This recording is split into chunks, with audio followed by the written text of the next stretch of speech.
Welcome, everybody, to today's Building My Legacy podcast. I have with me today Andrei Mincov. He has an interesting company because for those of you who are thinking about patents or trademarks, that's always such a costly process, and it kind of goes on and on and on and on forever, I've discovered. And part of that's just the nature of the business. In response to that, Andrei has developed a company. He calls it the Trademark Factory.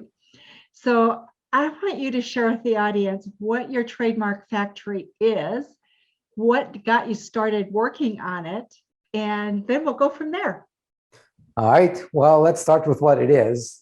Trademark Factory is the only company in the world that offers trademarking services with a guaranteed result for a guaranteed budget. So the way we do it is different from anyone else in this field in that first thing that happens when you become a client, our legal team does the trademark search to confirm whether what you've come up with is even trademarkable. If it is trademarkable, we'll say, great, now we're going to start working your application. If it's not trademarkable, we'll go back to you and say, hey, you got a problem here, and you can either get all your money back and pretend that nothing ever happened between us. You can send us an unlimited number of alternatives to check on, and you can do this until you come up with another brand and maybe a variation that you love and that we tell you is trademarkable. Or you can tell us, well, I'm so married to this brand, I understand it might not go through, I still want you to do it. And in most cases, we recommend against going that path, but sometimes it's the right thing to do. Very rarely, but sometimes it could be. And assuming that we told you that we think it's doable, we do all the work. We obviously draft the file application. Most importantly, we do all the back and forth with the trademarks office, unlimited amount of hours. So, and it's all done by an attorney, right, in the proper jurisdiction. So if it takes us 3 hours or 300 hours, your price doesn't change. We take care of all the back and forth. And if in the end of the day, the trademark doesn't go through, you get all your money back again. So it's kind of 2 layers of the money back guarantee. And the reason we wanted to do this, the reason I came up with this whole idea was I realized I was in the legal industry for over 20 years, and I saw how law firms operate, right? It's all about billable hours. It's all about, providing you good service, but billing you for something that's totally irrelevant to the client, right? The client doesn't know how long the process is going to take. You have no control over this. And really all that brand owners care about is, can I get this trademarked or not? And we wanted to provide that exact experience, right? When you go to a restaurant and you want a steak, right? You're not interested how difficult it was for them to find the cow or the piece of meat. You just want them to bring you your steak and do it exactly the way you want it, right? We wanted to provide pretty much the same experience on the trademarking side. It's fascinating. And in terms of a story, well, it's been a long story, right? I was originally born in Russia. You can probably hear it in my accent. I got into the intellectual property law because of my dad, who was a famous composer there. And I was still going to law school in Russia, never thinking of becoming an IP lawyer. But my dad caught a radio station that stole his song and turned that into an ad for Samsung. And funny enough, that was a song that I used to sing with my dad on stage when I was like 5, 6 years old. And he was furious because he called the radio station and told him they couldn't just take his music and use it as an ad. And they told him to, sit down, shut up, and be happy that they're making him even more popular by using his music in the ad. And he if you knew my dad, you'd know right away that that wasn't the right way to respond to his call. So, and this was just when Russia transitioned from socialist, non-existent copyright laws to more free market copyright laws, when authors could actually do something with their copyrights. And there were no lawyers in Russia, right, who had any experience. So he asked me, can you do this? And I'm like, okay, right? So I learned as I went, right? I built that plane as I flew it, and took me 2 years. I had to take this case all the way up to one instance short of Supreme Court of Russia, pretty much as high as it goes, and we won. right? I got passionate about intellectual property, and that's what I've been doing ever since. And then in, 14 years ago, I moved to Canada, looking for a country that respects entrepreneurship and freedom, or so I thought it did. And established myself here, had to go back to law school, did my second law school. And when I was done, I really wanted to go back to what I was passionate about, what I knew I did best. So I started my own law firm. And very quickly, I realized that knowing law and running a successful law firm are two completely different things. This is when I, got my taste of Michael Gerber's E-Myth. And this is where I got my taste of Rich Dad, Poor Dad. I'm like, so it's not just about what you do, it's how you do it. And I started transitioning from doing legal work to running a business, figuring out how do I give the market something that the market actually cares about? How do I give the market what the market wants? And a few years later, Trademark Factory idea was born. And my best validation for that was when I went to a big convention of trademark attorneys, right? International Trademark Association meeting. Imagine 10,000 trademark lawyers from around the world in one room. I think that year was like 10,500 or something. So it's not an exaggeration. And I went there and just told pretty much everyone I could that, hey, I just came up with this concept that we're doing trademarks with a money back guarantee, one flat fee. And every single person I spoke to told me it couldn't be done. I was like, great, thank you. You just validated my idea. And we've been growing ever since. And 2021, believe it or not, was by far our best year ever. Wow. Wow. So tell the audience, if you have a domain name, is that the same as a trademark? Because I think many people think it is. It's a trick question, right? No, of course not. Domain names, LLCs, your incorporations, none of that protects your brand, right? You could be in business for 27 years and it does not legitimately protect your brand the way it should. And just to give you an idea, and perfect illustration for that is this: Facebook and Google, right? They trademark their brands really early on, same month as when they launched.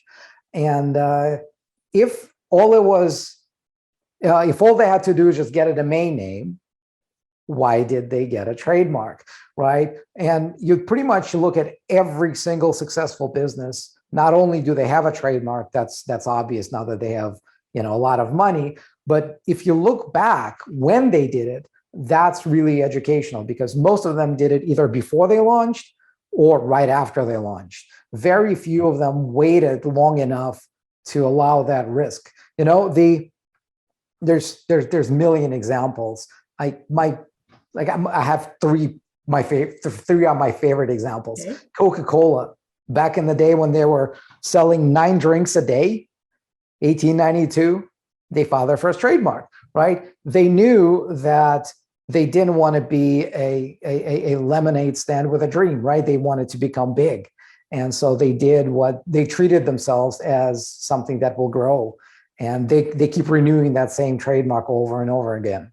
Another great example is Bird, that scooter company. They were the ones who got the fastest valuation to $1 billion out of all companies out there. And they filed their first trademark 13 days after they had the idea for the company, right? Not even the launch, just when they founded the company, and 13 days later, they filed the trademark. And the other one is Netflix.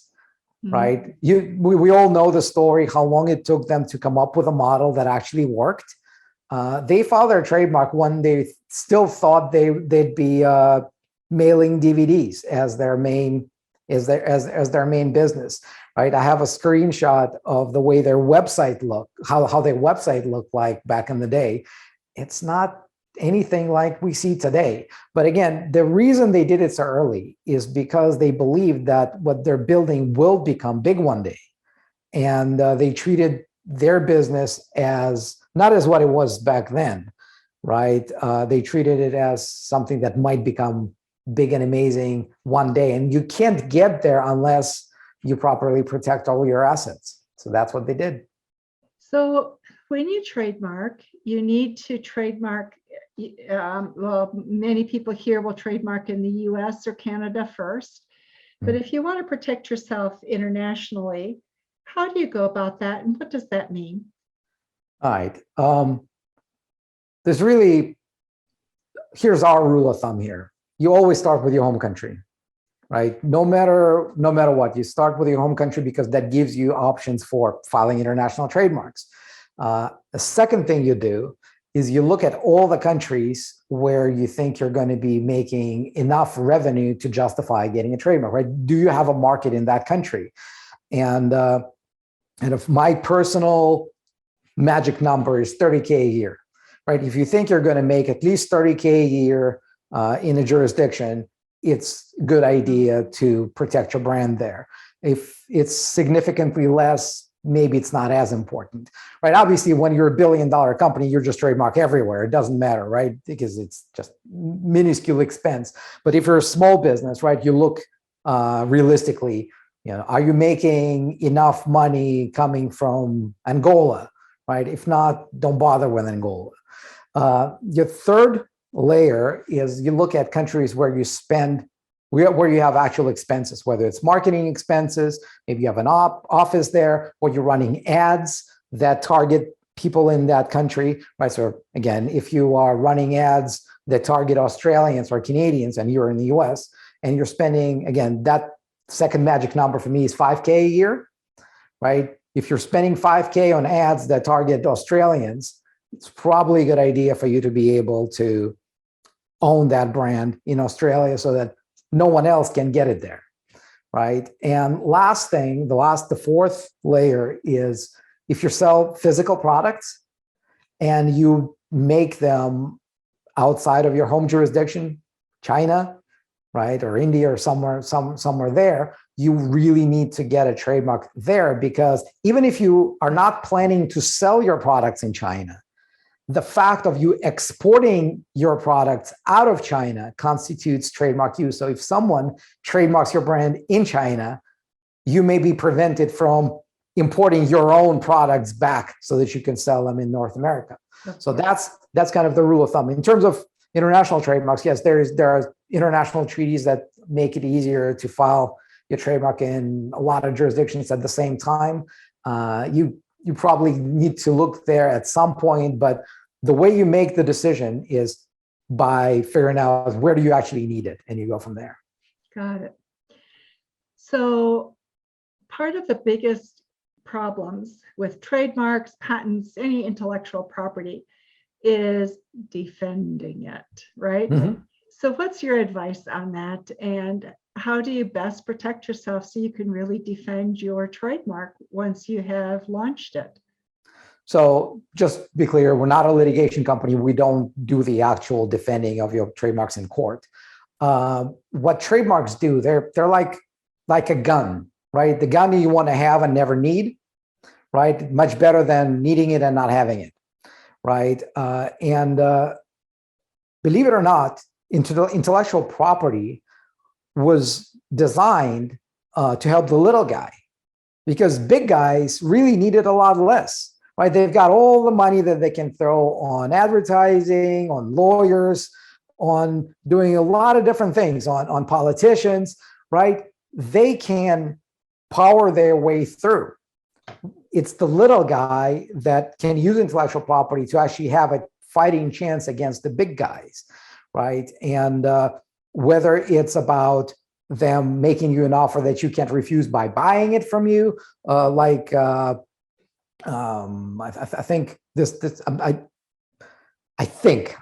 didn't personally check it, but somebody from my team just told me yesterday. So Facebook got this Meta thing, right? Going, they changed the name of the company to Meta, and they had to acquire someone's pending trademark in Canada to be able to do that, right? So I'm sure they made a good offer there, right? But it's only because someone filed that trademark first. Right. And at some point, yes, you have to make a decision. Is it worth fighting for? Is it worth going all the way to court over this? There are other options, but good thing is when you have a registered trademark, most platforms are going to do all the heavy lifting for you.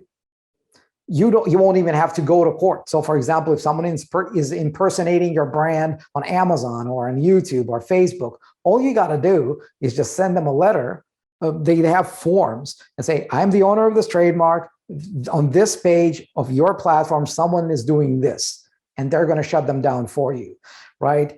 In some cases, yes, you have to go and enforce it in court, but it's rare. And the biggest value of a registered trademark versus unregistered trademark is that by showing one piece of paper, you are deemed to be the owner of a valid trademark. So unless someone disputes that, you can just go and use that against them. Yeah. So in order to protect yourself, do you need to file within not only the US, but other countries if you're going to be selling there at the same time, the same year, or can you do it after a period of time? Can you add countries after you've once begun? So there's a 6 months grace period after you filed in your home country, which is another reason why you want to start with your home country first, which means you can file so let's say you're an American company, right? So you file your American trademark, you have 6 months to evaluate whether the market cares about your product or service enough for you to want to expand. And then let's say 5 months down the road or 5.5 months down the road, you're like, okay, it looks like it's working. Maybe I also want to protect this brand in Canada. And let's say by that time, there's someone else who saw your success in the US and they filed a trademark in Canada first, right? So in theory, them having filed their trademark first would disqualify you. But as long as you're within that 6 month window, if you file in Canada just before the 6 months, so let's say 5 months and 3 weeks, right? The Canadian Trademarks Office will look at the date of your American filing and say, so we're going to deem that you have filed in Canada also 5 months and 3 weeks ago, and that would put you in front of that copycat. So that's another strategy that you can use as you're expanding. But really as business owners, right, things are evolving, right? We always, I think Tony Robbins said that, right? So you always overestimate what you can do in a year and you underestimate what you can do in 10 years, right? We've just celebrated our 10th anniversary with Trademark Factory in August 31st. Congratulations. And, thank you. And it was an amazing celebration because we looked at our numbers. Like I think like the first year the company made like $13,000, right? And when we're looking at what we're doing now, well in 7 figures. But the cool thing about this was that every single year, I'm like, we could have done more. We could have grown faster. We could have done this. We could have done this. But when you look back at a longer period of time, like, wow, this is quite a journey. And it's very similar with business owners, right? With every other business owner out there, because we all have dreams. We all want things to go faster and better. And sometimes we just wait and wait and wait until it's too late, right? Which is why it is a decision that needs not be taken lightly in terms of, do you really see this business out there? Like I said, 2-3 years from now, that's kind of my magic marker really to tell whether the business owner is serious about their brand or not, right? Because if it's kind of a side hustle, there's nothing wrong with side hustles, right? I love people who are entrepreneurial, who come up with new ideas every day. That's great, but they don't need a trademark, right? But when you know that you're going to be waking up every day for a long period of time with one thought in mind, I got to build this, I got to build this, I got to build this bigger, stronger, whatever. You owe it to yourself and your company and your customers too, really, that you're still around when you become successful, because someone will have trademarked your brand by the time you become successful. Might as well be you.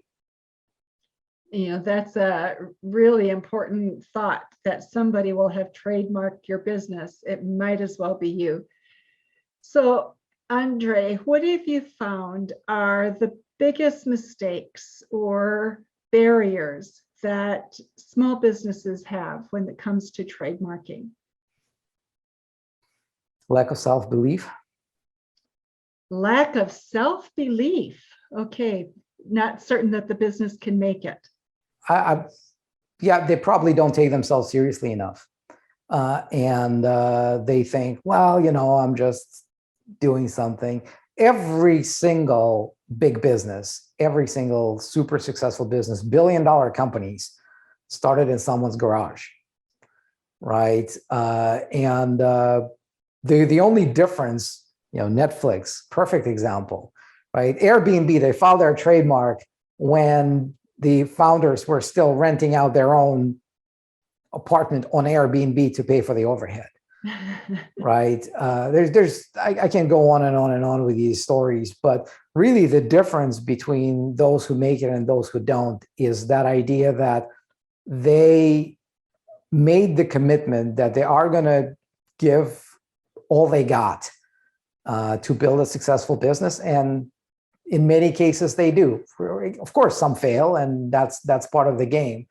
But if you don't give yourself permission to become successful, you never will become successful. You don't fluke into success, right? All these stories about overnight success, yeah, that's great, but there's a lot of work that happens in the background in every single case, right? And I think that's really the biggest challenge, because it's not the money.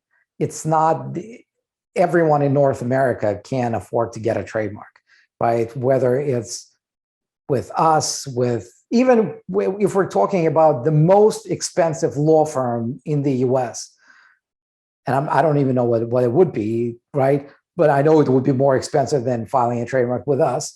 It's not about the money, right? Every business can find resources to do it if they see the importance of that. The reason they don't see the importance of that is because they don't give themselves permission to see themselves as the next, put whatever brand in the blank that you want. That's I think is the biggest challenge. You have to see your potential, right? Yeah. And that's that goes to the legacy, right? So your podcast, right? If what you're doing has no potential of leaving a trace, why bother? Right? There's so many things people can do. You already made the decision to become an entrepreneur, right? You're spending time doing something. Might as well do it, in the big way. That's how I see things. Wholeheartedly. It's a commitment, isn't it? And yeah. Each step along the way in becoming successful as an entrepreneur is a renewed commitment. And I think trademark is that also, because for me, when I first did a trademark or a patent, it was that commitment. Where am I going to sell? Where will my markets be? And committing to it before you really head the sales sometimes. Yeah. I want to share a little personal story. So behind me, there's a whole wall of trademarks that Trademark Factory owns, right? It's my own trademarks. And they're in different countries. Some are taglines, some are the names. And for many years, right, part of what we're doing for our clients, when we get the trademark registration certificate, we put it in a custom frame, we put it in a shiny blue envelope, and mail it to the client, right? And for many years, we've been doing this for everyone except for me, right? My own certificates, I'd have them in a drawer somewhere. And one day it hit me, why am I doing this? Why would I not respect my own brand the same way I want my clients to do that? And so what I did, okay, and back in the day, we didn't really have a lot of extra money. So I'm like, do I really want to use all these frames? Like, yes. So I took some of the frames and put my trademarks in there and put them on the wall. And that was a profound moment even for me, right? I knew I had them trademarked.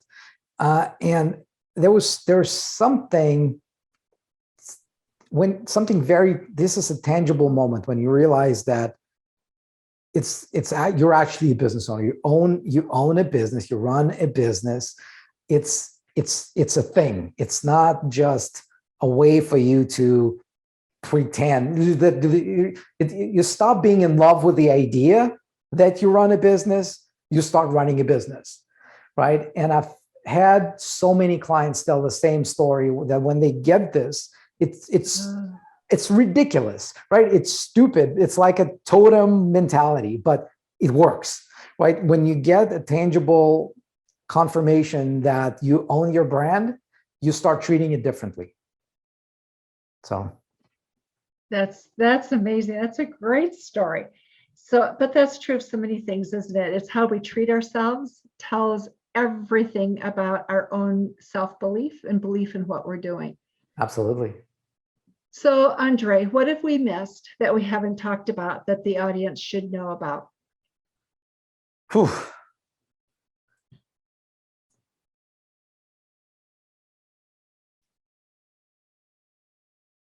I want to mention something that has nothing to do with trademarks on the surface, but I think it will be very useful. A couple of years ago, when I was working on trying to get Trademark Factory where I wanted it to be, I realized that there are 5 factors to any successful business, right? Regardless of what it is.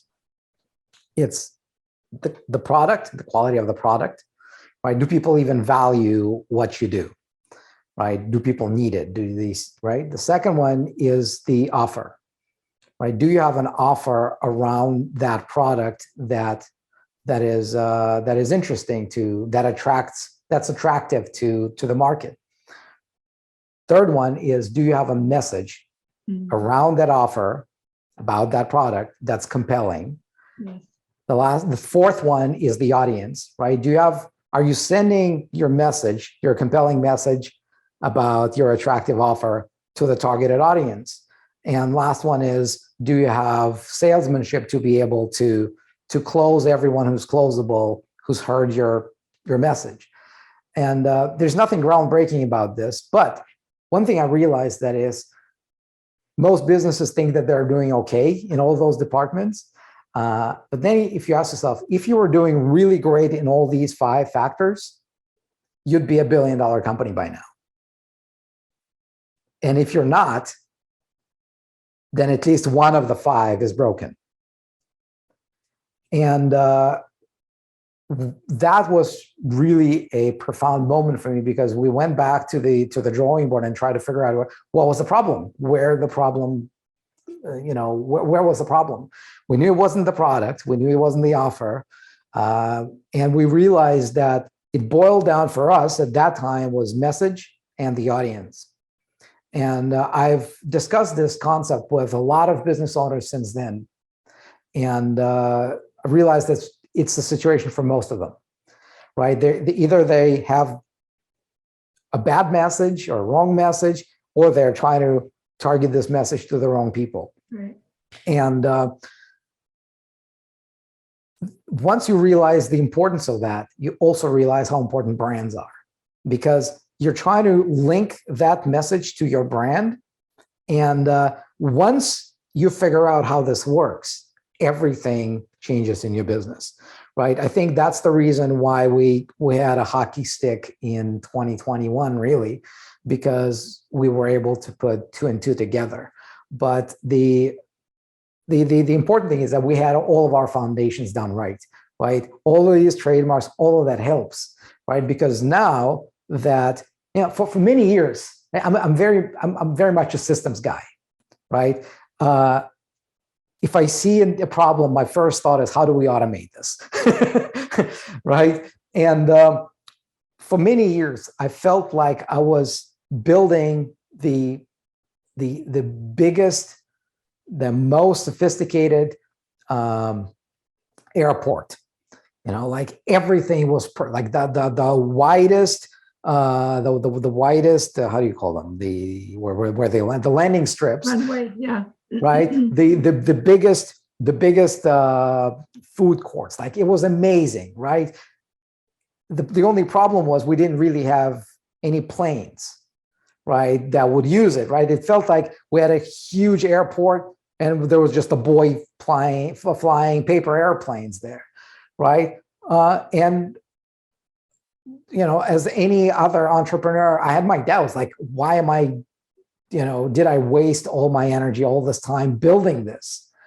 And now that we see how all these tools are working on our end, and now that we can service, a lot more clients than we could have back in the day, then you realize, what, all this work wasn't the waste, right? The trademarks, the tools that we built,